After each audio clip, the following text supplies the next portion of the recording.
Good day, viewers. I'm creating these videos to help teachers who want to support their pupils with making sense of mathematical concepts and their underlying procedures using manipulatives and visuals. And today I want to talk about the idea of area of polygons. Now, if we're going to talk about area with learners, then one of the things we have to be clear about is what area actually is. What is this word area and what does it mean? And we want to be linking that to the idea of measuring the space inside a two-dimensional shape. Now, that's all well and good, of course, if learners understand that. But then it's, okay, well, how do I go about measuring such a thing? How do I go about measuring space?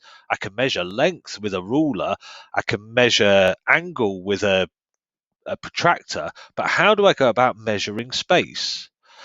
Well, one of the things that measures always have in common is around the definition of their unit. And so before I talk about area with learners, I talk about defining a unit for space. What is the unit for space going to look like? The unit for length might be centimeter or meter. The unit for turn or angle is degree, possibly, or radian if we're going all the way up to A level very quickly. What does the unit for space look like?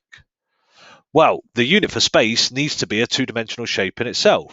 And there are some logical shapes that would make sense to define as my unit space. And of course, the one we typically choose is a square.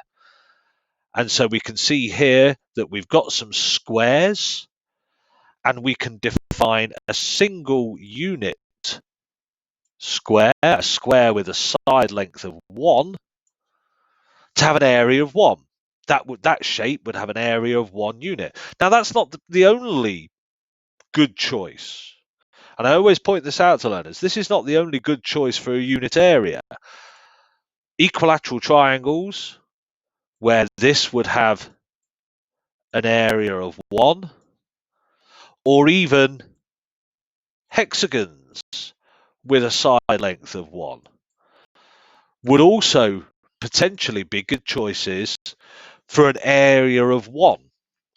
And what is it that these things have in common? And it is, of course, that they tessellate. And one of the functions of being a good area unit is that you fit together with no gaps and no overlaps to fill a space. The point I always make to learners is if we were bees, if we descended from bees rather than apes, then in reality, we would probably use a hexagon, because we'd be used to that hexagonal structure, and defining a hexagon with a length of 1 to have an area of 1 would make perfect sense to us. In fact, we tend to build with right angles and things of that nature.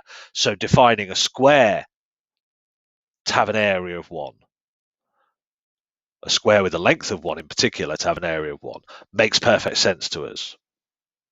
Okay, so once we've got this idea that we define a square with a unit length to have a unit area, then we can start looking at other shapes. And I've built some on the Geoboard here, which is the manipulative I'm going to use today. And whether you've actually got Geoboards and elastic bands and pupils can build shapes similar to this, or whether you model that visually, that's entirely up to you. It depends on the idea.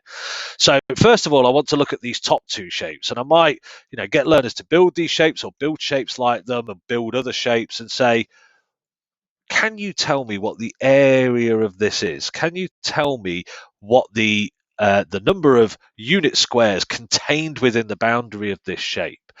And in particular, what I want to say to learners is, while you're evaluating those areas, can you focus on the strategy you use for working out what they are? Because in here, what learners might be doing is saying, right, well, I've got a 4 and a 3, and that's 7, and 2 and a 1. So altogether, that's 10. But we might have some people are thinking, well, if I put this 1 down here, and if I put this 2 down here, then I'll have 2 rows of 5.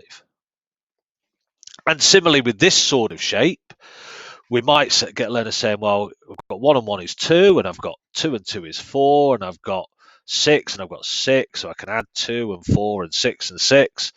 Or we might get people saying there are 2 columns of 4 plus 2 columns of 3 plus 2 columns of 2. Or we might even get learners saying, well, if I just add 4 and 3 and 2 and then double it. or other strategies that they may come up with. And that's one of the beautiful things about this, is that learners can invent strategies for counting these squares, for evaluating this area. And that's what I want. I want people to come up with strategies and to find strategies, because then when they come to something like the rectangles that you can see in the middle here, then I can say to them, okay, we'll do the same thing and focus on your strategy. And what I'm aiming for, of course, is a recognition that for any rectangle, a useful strategy will be to count the number of squares in one row and then simply multiply by the number of rows you have. Or alternatively, to count the number of squares in one column and then multiply by the number of columns you have. Because this is going to motivate that area calculation for rectangles, which is that the area is simply the product of the two dimensions, call them length and width, or breadth and height, whatever you want to call them. And I want learners to understand that although we are calculating using the length and the width, we're using that length and width to tell us something about the squares inside that shape. We're using the length to tell us the number of squares in a row or column. And then we're using the other dimension to tell us how many of those rows or columns we have. And so we can see that those calculations, although they're involving lengths, although they're involving distances, are telling us something about the squares, and it's the squares that's important. And I never want my learners to lose sight of the fact that whenever we calculate an area using a formula like that, it's because it's telling us something about the squares. And from there, of course, I can move into further polygons like parallelograms, and I can say, right, well, if we've got these parallelograms, then what about those? Because these cut through squares. But again, I'm looking for them to develop a strategy and to agree, and they may develop it or it may have to be pointed out to them, but to agree the strategy that actually, if I simply take this area and attach it here, or alternatively take this area and attach it there, then I'm going to turn that parallelogram back into a rectangle, and I can use the same strategy and therefore the same formula, and that's going to work for any parallelogram. I'm only showing two here, but we can build as many parallelograms as we like until that becomes clear that that's always going to be a viable strategy, and therefore base times perpendicular height, or whatever you want to call these two dimensions, is going to be a way of calculating area of parallelograms for all parallelograms. And then, of course, I can start changing this by, say, adding a line down the middle. And what have I done now? Well, I've created two triangles. Well, I can relate those triangles back to the parallelograms. I can relate those triangles by saying, well, each triangle is half of the parallelogram. Well, we had a strategy for working out parallelogram area. Parallelogram area is just the base times the vertical height. And that gives us a strategy for calculating triangle area. The triangle area is simply the base times the height and then halved.